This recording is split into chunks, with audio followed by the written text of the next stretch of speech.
佛教大学生家庭在达玛吉蒂寺举行了2025至2026年度的新任会长就职仪式，旨在未来能够共同发展和进步。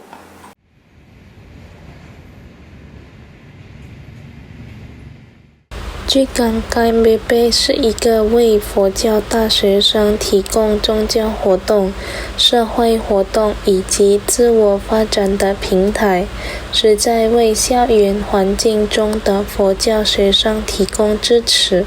目前 KMBP 已经为2025至2026年期间的新一届主席及其管理团队举行了任命仪式，其未来目标是希望能够共同发展，取得更大的进步。这次活动于2025年3月9日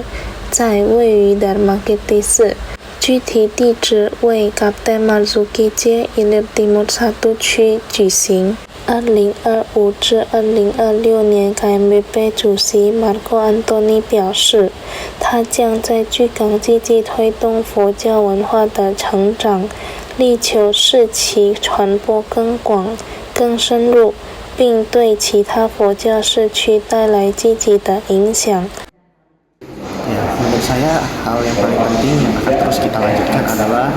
bagaimana cara kita terus bisa mengembangkan budaya Dharma di Kota Palembang ini, terutama hingga ke Sumatera Selatan atau mungkin bisa lebih luas lagi, memberikan dampak yang lebih besar lagi, memberikan inspirasi lagi, mulai dari mengembangkan anak-anak KMBP hingga ke muda-mudi yang mungkin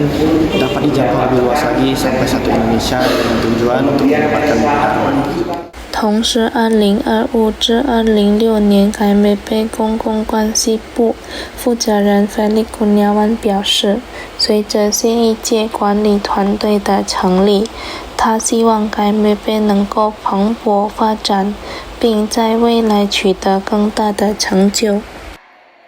Kita hari ini kok terkait apa? Oke, jadi hari ini ada acara pelantikan Badan Pengurus Harian dan Ketua Umum dari keluarga mahasiswa di Palembang, yang dimana dari kepengurusan 2024-2025 sudah berakhir dan sekarang akan digantikan dengan kepengurusan baru 2025-2026. Jadi harapan kepengurusan baru ini apa harapannya kok? Yang pasti harapan untuk kepengurusan baru semakin jaya dalam mengembangkan budaya Dharma di KMBP dan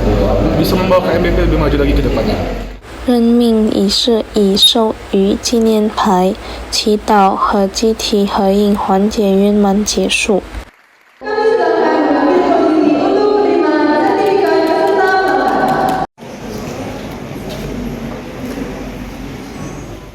Suryadi Pal TV